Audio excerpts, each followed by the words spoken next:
Hey, everybody, and welcome back to Reverse the Verse. My name is Eric Kieron Davis. I'm the senior producer in the LA studio, and I've got a special guest here, Mr. Josh Herman, our character art director. So while you get your character questions prepped, I want to tell you a little about the show. So Reverse the Verse is a weekly show we do where we bring content from the ATV into our TV for all the acronym fans out there. And the main focus is to really dig a little bit deeper into what you just saw on the show yesterday and expose a few things that you might have questions about. Remember, we're only taking questions from the RSI chat on our website, Robert Space Industries. Head there, ask us questions, and this is for you. Everything we answer is for you, and it is live right now. Yeah.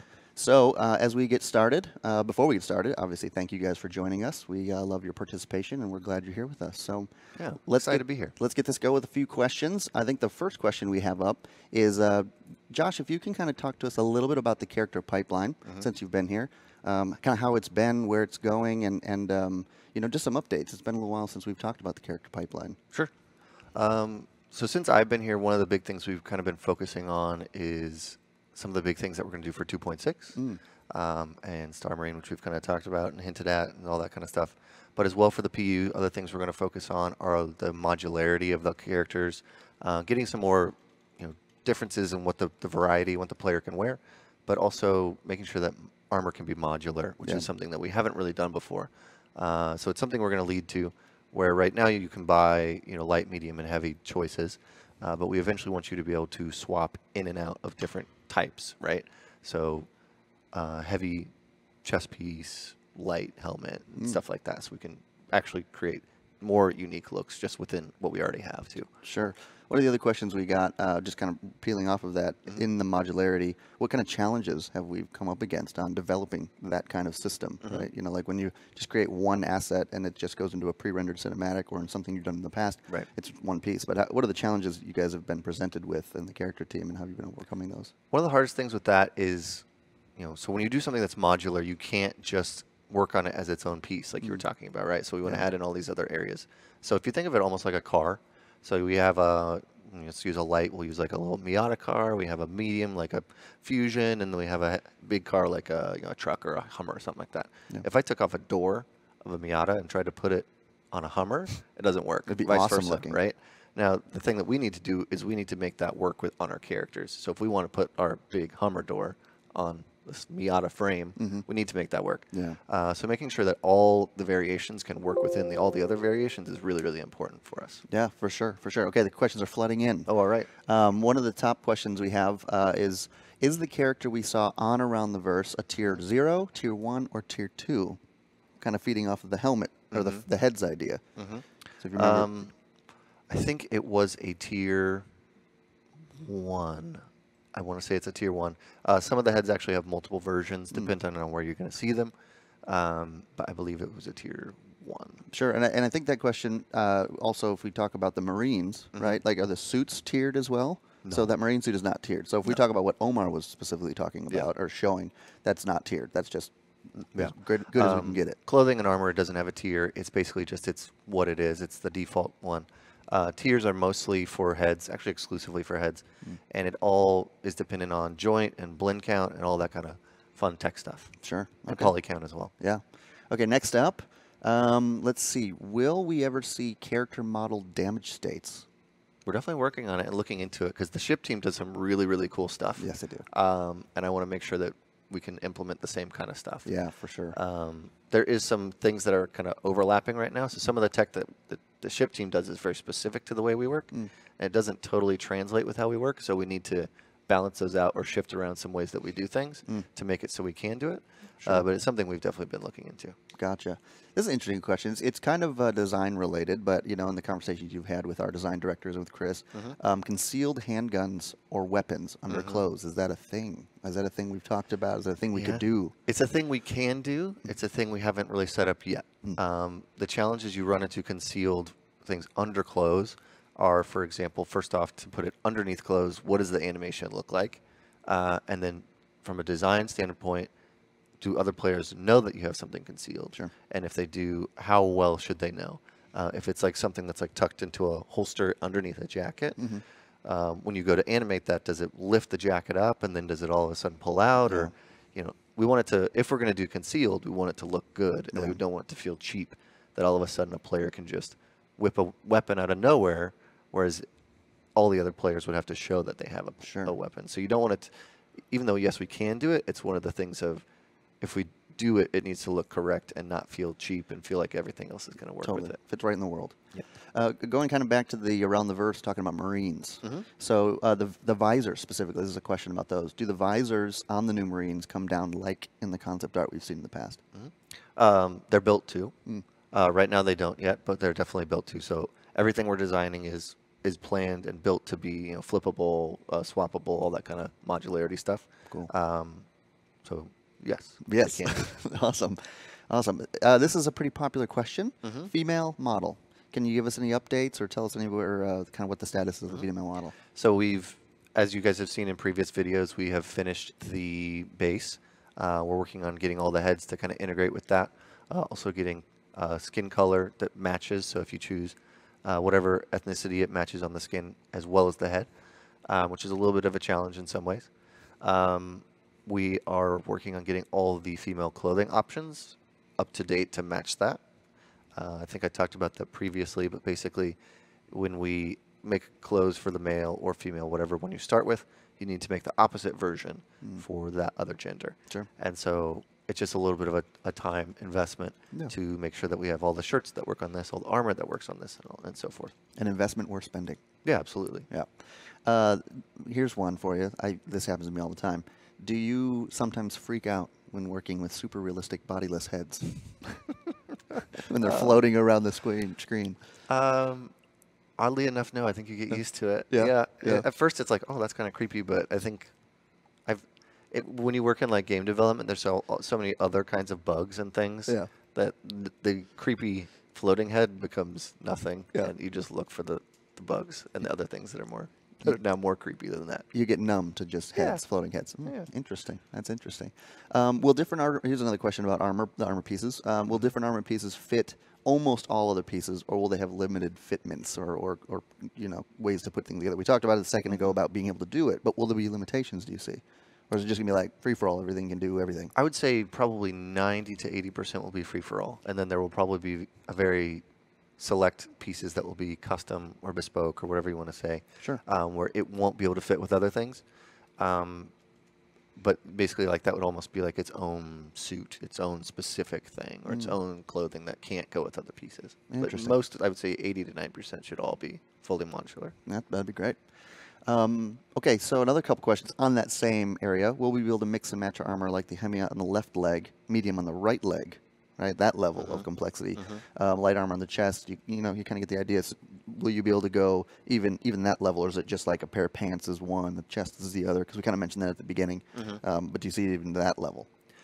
We have everything built to do that. What it will really come down to is probably performance. Because as soon as you start mixing and matching rights and lefts and all those kind of different things, it doubles or triples and can quickly make way more assets. And when we're trying to make everything look really good but also run well, that's a huge challenge. So we have everything built to, but it's really going to come down to performance, I think. But we want to, absolutely. Sure, for sure. So alien races. I know we talk about that often. Is there anything you can say for the fans out there or the backers out there about? Let's see. We have been working on the Van Duel quite a bit recently. We have been working on the Tavaran. I spoke of that maybe a month or so ago. And I have been recently kind of doing some stuff to the Jean. So I can't say too much beyond that, but those are the things that we have been working on. So yes, they are absolutely being worked on. Sure. So to shift focuses a little bit about your and the team's creative process. Okay. When you start running low on ideas, how do you get those juices flowing, right, in this big environment? But how do you keep things going? I think that could be a whole hour-long conversation on itself. Sure. But I really love to travel. I like to go around to different places and different environments and different cultures.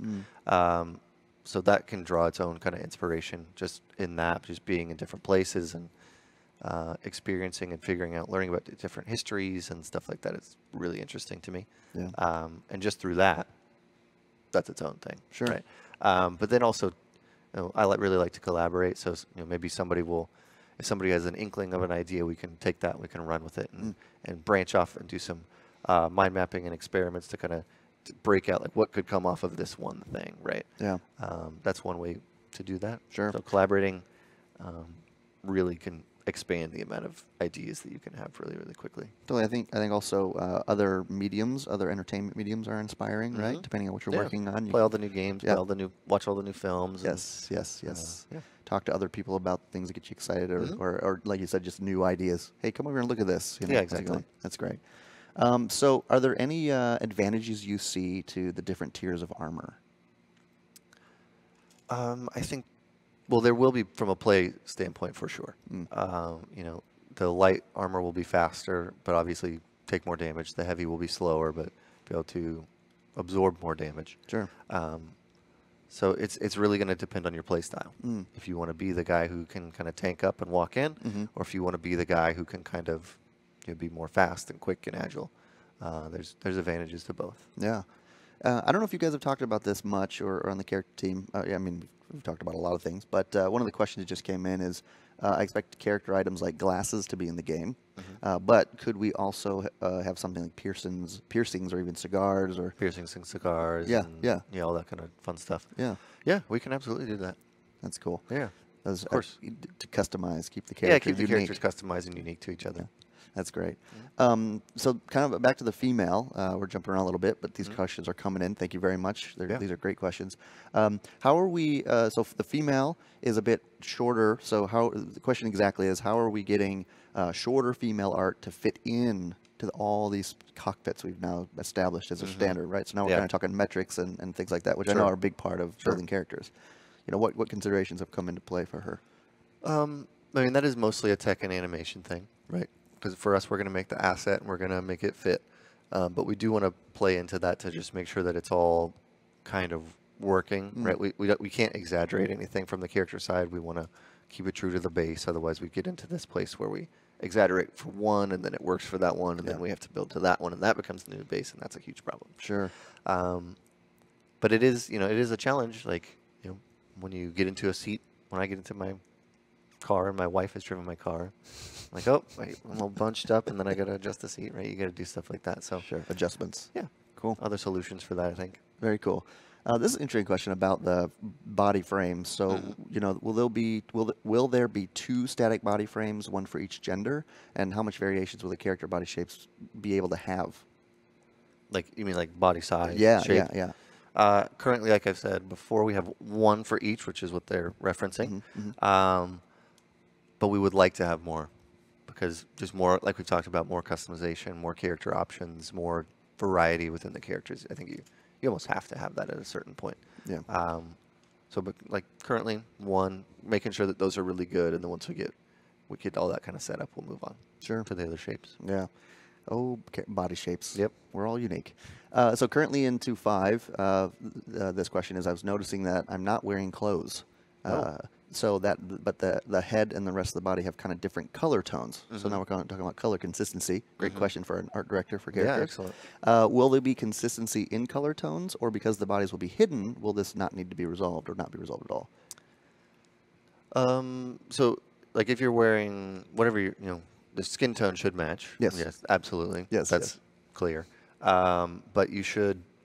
For the clothing, like what we actually do is we do something called object culling, and so that basically means like if you put this shirt on, we have it so that the mesh underneath my skin underneath should just go away. It should just be culled or removed, and we have that with armor. We have that with all kinds of pieces, and that's actually tech that's just now rolling on the line, and that saves us a lot of polys, a lot of draw calls, a lot of things that would be rendered are no longer having to be rendered. Yeah. It also saves us some of these problems that he's mentioning right now, or she, where it could be, if there was an inconsistency, now it just doesn't even need to be thought about. Sure. And it also helps with clipping. So in some of our older patches, you would see where the arm would move around and there would be like skin would be poking through the shirt, which is obviously something we don't want. Yeah. But this kind of tech will help fix that. That's great. That's really cool. And I know we talked a little bit about the new base male in the Around the Verse. And I know we have the skin tone thing, and I think that's, something to help balance it out will be just here's the new base male, and here's how we're gonna have everything blend together, and it's coming together. I think it's coming together nice. Couple more questions. We're almost done with Mr. Herman. Sadly, we could go all day if we had time. But next up will be Mr. Sean Tracy. Just to get your questions ready, our technical director of content. We're going to talk a lot about his team, the technical content team. So start thinking about those questions. But we're not done with Josh yet. Oh, okay. A couple more quick questions. What is the purpose of facial animations for our player characters? That's an interesting. The purpose? The purpose. What is the purpose? Oh, okay. Yeah. Well, you know, we have some really cool ideas that I don't really want to go into yet because I think that they are not ready to be spoken about. Sure. But we have some cool ideas for why there would be a purpose. Cool. For the player to speak. Yeah. More to come. Yeah. Spoiler alert. More to come.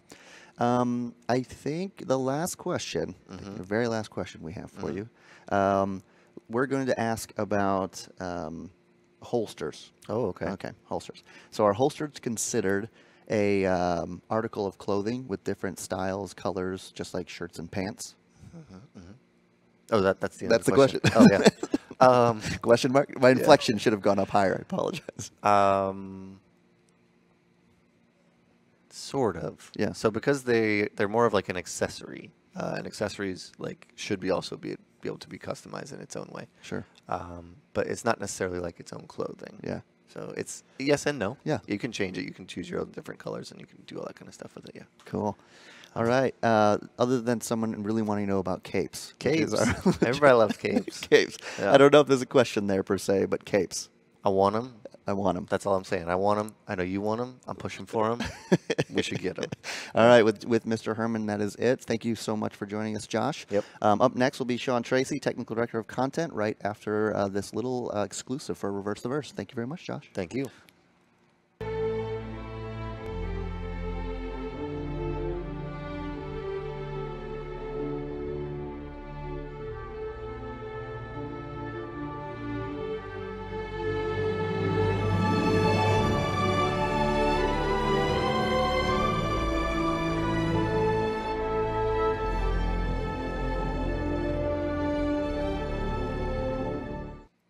And we're back after that little tidbit exclusive that you did not see in Around the Verse. And also to mention about that, we hope to do more of those. So Reverse the Verse will have special little cutting room floor pieces that we'd like to drop in going forward. This was our first test of that, so hopefully you guys like it. Joining me now to my left, Mr. Sean Tracy, the wonderful, the glorious. We're so happy to have you here, Technical Director of Content. That's right. So Move your microphone Hi. closer to your mouth. say hello. Say hello. I was moving With- away. with No, a- you want to so they don't close. hear me. They want to hear you. Move your mic close to your face. Okay. All right, so let's get started, get the questions rolling in while he gets his microphone in place.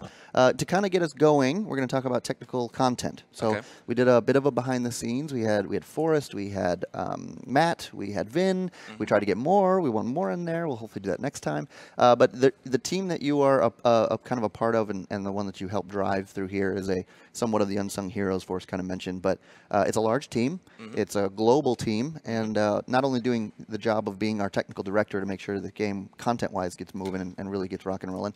He's also got a really great team to help him do that. So that's kind of what we featured in behind the scenes. I'd love to start off as the questions start coming in with, what are some recent challenges that you guys have helped the art team and the content teams overcome? Just, we've got a lot. Obviously, a big part of your job is overcoming challenges, but Yeah, it's every day, man. Yeah, I mean, it's every day there's a new challenge.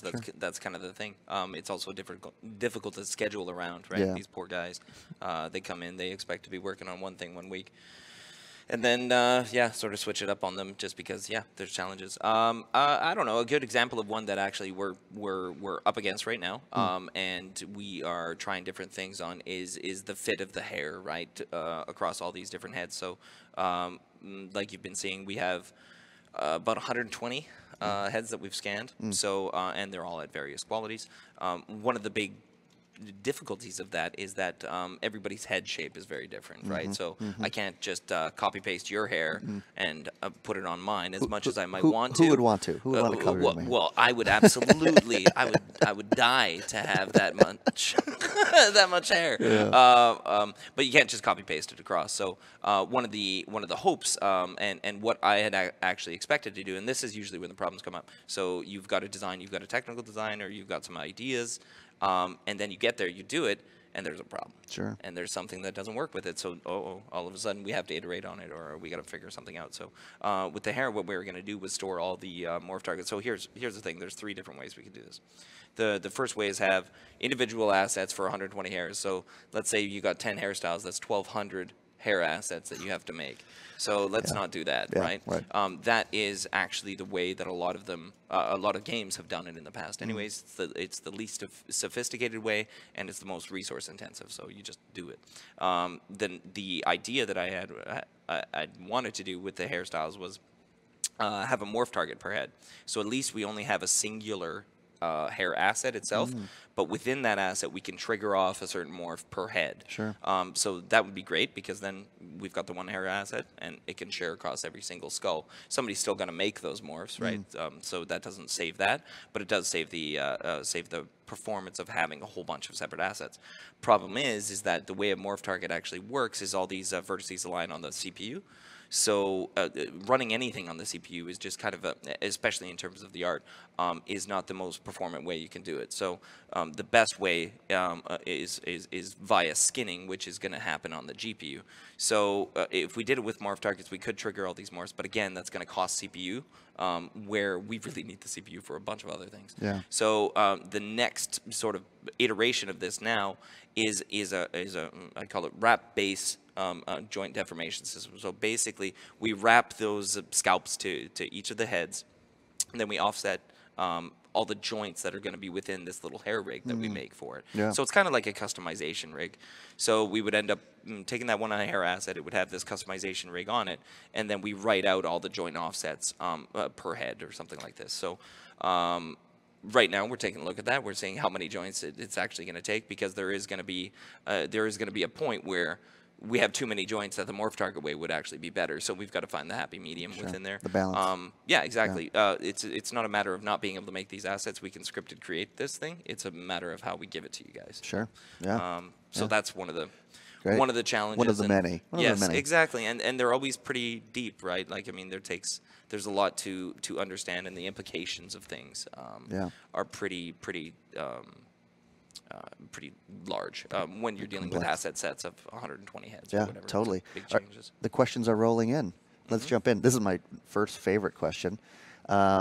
Just tell us how much you love the new Naked Male. I love the new Naked I don't know if you Male. watched the final cut of that, but we didn't take out any time he talked about how much he loved the new Naked Male. Well, yeah, I was kind of put on the spot. It was just like this one where it's like, hey, what's a cool thing that you're working on right now? And I'm like, okay, I just got done reviewing this, so that's the cool thing. No, right? it's totally cool. No, I'm just. It's an exciting asset, and I think that what you were saying was there's a lot more than just the reason you're excited about it. Obviously, yeah, and actually, you know, I should probably be a little bit more clear why I'm excited about it. So, like, yeah, great. There's a new, good-looking base male coming along, Sure. Which is great.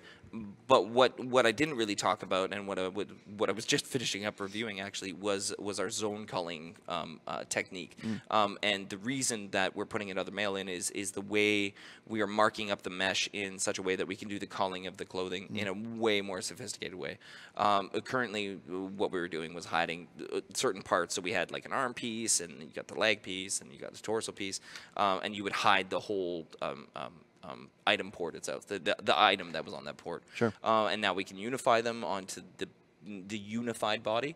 So the new Naked Male brings that, and maybe that's what I'm more excited about rather than the actual art itself. Sure. The art is a big win too, because one of the biggest things we've been noticing, especially with levels that don't use armor or something like this, is that you do see your hands a lot, even when you're not in armor, or when you're not in some of these nice, like really authored character costumes. So when you see your arms, it can't look like dead arms. It was very strange. The older, the previous version of the male looked weird. Yeah. It would lack detail. Yeah. Looked dead, which was creepy. It's especially when you see your legs. That's right. The side by side is so dramatic, right? And what James did, and how you guys got an engine, and just how it's coming together. Like it's really exciting. Kind of going on the characters, I think we've inspired people. That big Josh being on here previously. You know, on the technical side a little bit, how are characters textured? Tiled textures with decals like the ships, or high res textures? Actually, the characters are different than the ships. The difference is we have a shader we call it layer blend shader. Forrest talks about it a lot. He helped develop it with our graphics programmers. So it's a set of tile textures. In that case, they're referenced via a layering system. But it's not quite as simple as just having a couple preset materials and then masking them out per piece. What you have to do is do a bunch of draw call savings within there, try to merge those up because you've got so many disparate materials.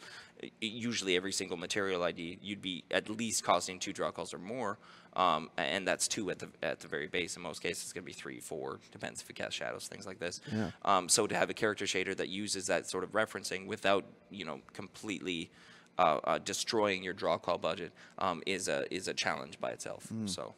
But yeah, it's a layer blend shader, so it's a combination of the tile textures. It's very cool tech.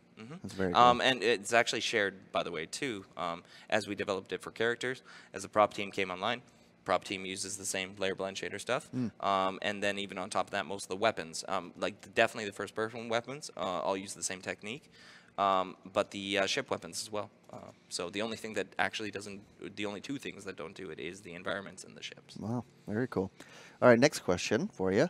A little bit more, again, kind of in the same vein about kind of clothing. How does zone culling work and still allow clothing to become damaged and show tears? We were just talking about the damage on it this morning. And showing tears and things like this, really... What we'd love to do is take exactly the damage system that is being used on the ships and apply that to the characters. Now, I say that and I make it sound so easy, but what I just talked about before, the layer blend shader and the difference between the way the ships work in terms of materials and the way the characters work in terms of materials is the problem. Yeah. The damage system is very much set up for the shading types on the ships, for the way the ships are set up.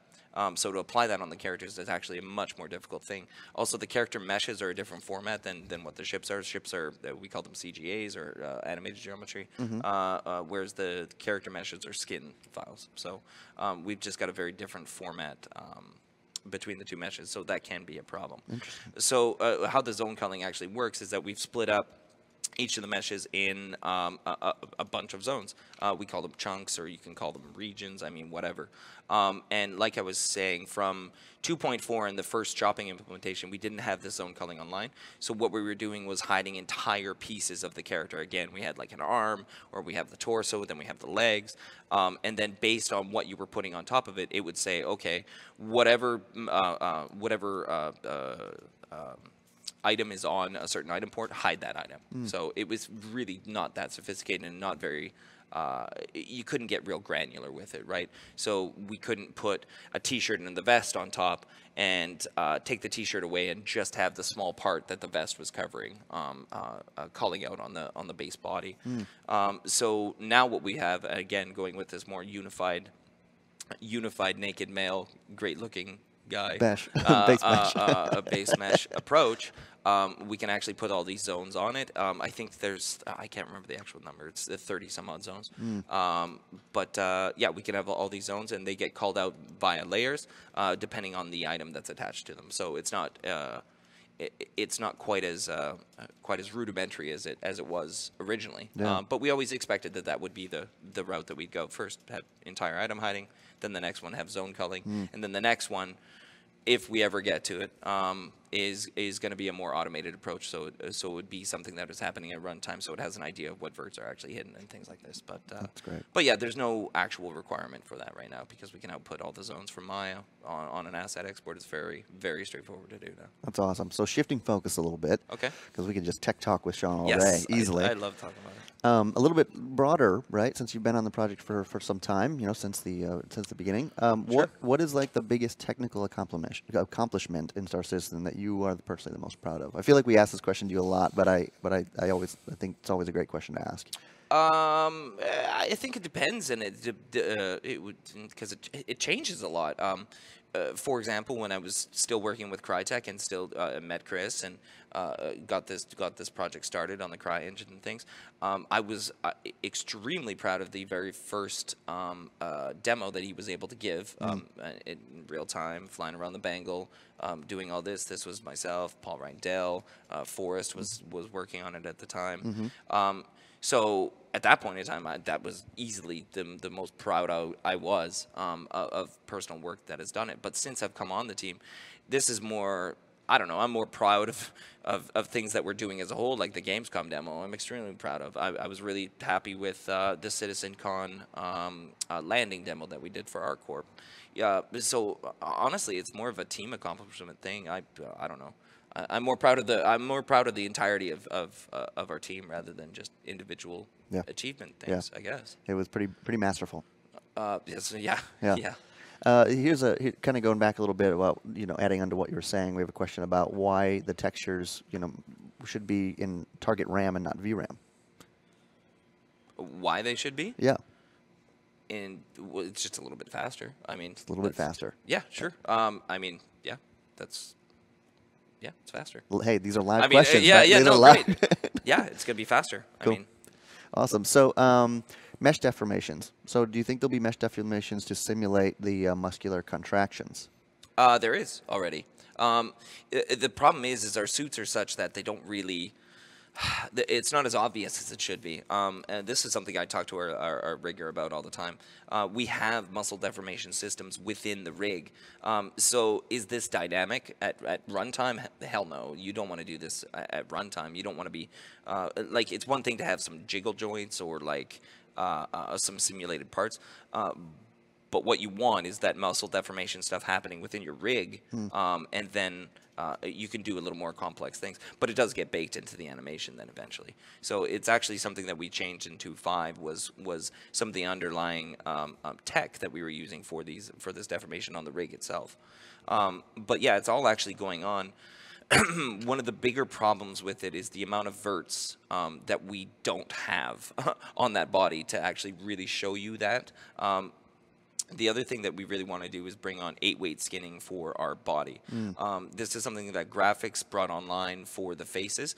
So we do 8-weight skinning on the CPU, but now we also have access to it on the GPU. And it's way faster, and we can handle a lot more verts that way. And we might apply this to the body depending on if you are going to get better visuals for the biceps, for the lats, for things around the shoulders. Yeah. All right. That's great. So I don't know how much we kind of go into this, but talking 2.6, item system 2.0, we've tickled that one a little bit. That's a pretty big overhaul. Is there anything you can share right now about what may or may not show up in 2.6 or the immediate release?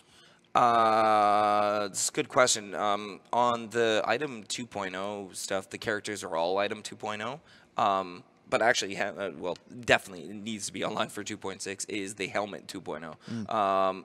Basically, the helmets are still on the old item system.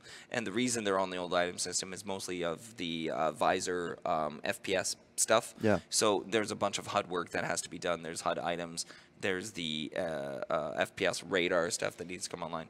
So as soon as that's all switched up, then we'll switch those helmets over to item 2.0. That'll be in 2.6, I believe. I want it to be because it's really frustrating with the item 1.0 versions. Yeah. They're just really hard to maintain. For sure. This is kind of jumping to an interview from Jump Point you did. You had said the character creator was going to be a mix of blending between faces and actually moving vertices around. I was wondering how would the latter work with facial animations. It seems that once you move the vertices around, animations may be messed up forever. And that's the absolute trick to everything that goes on within that customization system. So we have a system that can actually do these copy poses. So the idea is that you clamp that amount of movement, right? One of the trickier parts is how you get that face in the first place. So the two faces, or however many that you might combine to get your more unique face, that's harder to deal with in the animation space than it would be just making some offsets on some of the non-primary joints, let's call them. So whether you might not separate your eyes, you might not actually change the shape of the inside of the mouth and things like this, so that we can get away with having animation plus the customization. But what we do have, anyways, to answer the question maybe a little more directly, is this modifier system that makes it so that yes, we can clamp it, but we can still get that movement and retain all the underlying animation because we use skeleton extensions. And this is something that actually gets extended based on your customization. So yeah, it doesn't completely mangle the animations, but to be fair, it doesn't give you a huge range to be able to move this stuff around. It's enough that you get a pretty customized face. Yeah. But is it like a black desert or something like that? Not quite. Our faces, again, are kind of in the realm of realism. Sure. So we want to keep them real without making them look a little too wacky. Sure. Right? Little over real. Outer real. Outer real. Outer real. Right. That's the word we're going to use. That's the technical term. Yeah, Right? that's technical. So in CryEngine, all the question about are all the character assets loaded even on long distance for a different player perspective, from a different player perspective? It's loaded. What is loaded? So yes, they are. It's very meta. If It's a they're very meta okay, so point. if they're placed, it really depends on the entity type that we're using. So I mean, if you place an AI and in CryEngine, default CryEngine, vanilla CryEngine, Yeah. everything that's placed in that level is loaded when you load that level. Now, whether the asset itself is being rendered or not, or whether there's all the resources are actually there for it, usually not, and that's something that we've improved upon massively here at CIG. But yeah, the actual character entity, there's an idea that it's in the world, but all the cost of the skeleton and everything, no, that's not updating at distance. We LOD that skeleton out really, really quickly. Is kind of the idea. So If you can't see it, yeah, doesn't matter. right. Well, it shouldn't matter. That's kind of the point. yeah. Problem is the server sees it. That's Yeah. the real problem. Oh, these servers, they see everything. If only they wouldn't see anything. Yeah. This is an interesting question about kind of CryEngine and you know, the current state. Like, you know, how much is the SC version, right, our version of CryEngine, differ from the current CryEngine? Or Massively. Yeah. I mean, massively. There's so many levels of customization and improvement, I think, upon systems that were already in there. The engine, the core engine, has it massively changed? Yes and no. It really just depends on the system that we're talking about, because a lot of people think we've really retained most of the renderer, and in some cases we have, but we've also changed out some core components of it, like tiled shading, like making the renderer camera relative instead. The 64-bit support of within Sandbox is crazy. Yeah. Yeah. So yeah, there's a lot of changes, and that's just a few right off the top of my head. But at this point, yeah, if I ever go back to check something on the vanilla SDK, yeah, I miss things and I find things to be missing. We love to change in CIG the third-person button, so that one always drives me nuts. Sure. Making it more improved. Yeah, more improved because we move it around every build. No. So, you know, kind of talking a little bit about your team in general, like what's something that we talked a little bit to Vineet, and we talked to Forrest, and we talked to Matt and Trieri. You know, again, just a small subsect of the larger team. Yep.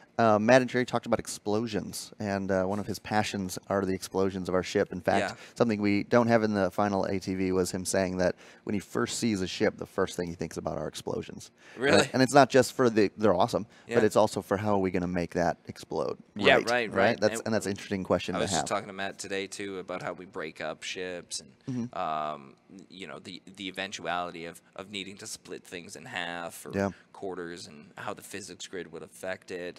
You know, can we just put stuff in global space? Yeah. He loves breaking. He loves breaking the stuff. Yeah. Is it a requirement on your team to like breaking things and fixing them? No, the requirement is that you don't find bugs, you find fixes. There you go. And you bring those fixes and you check them in. There you go. And that's There you all. go. Do that and you are Don't, successful. yeah, stop finding bugs. We got people to find bugs. That's wonderful. That's wonderful. Well, I really want to thank you, Sean, for joining us. Yeah, you're welcome.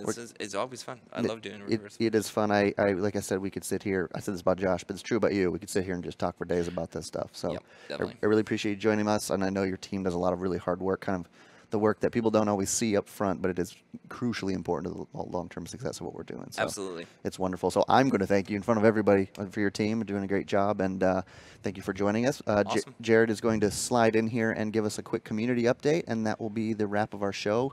So thank you, Sean, for joining us. You're welcome. We will roll to the side. Thank you, Sean.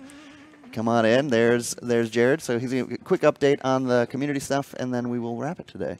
Hey guys, great show, by the way. Great show. Good job. Good job. Thank you. We did a thing. We did a thing, We huh? did a thing, It yeah. worked. Actually worked. So, guys, next week is a Lore Maker's Guide to the Galaxy week. So, with Dave Haddock, if I'm not mistaken. So, it's always good when we get senior writer Dave Haddock on the show. Did I say senior writer? Well, he's Senior. senior. Yeah. He's senior. Mister. I mean, yeah. ATV comes from Austin. It does. Next week, and then RTV again from Austin next Saturday.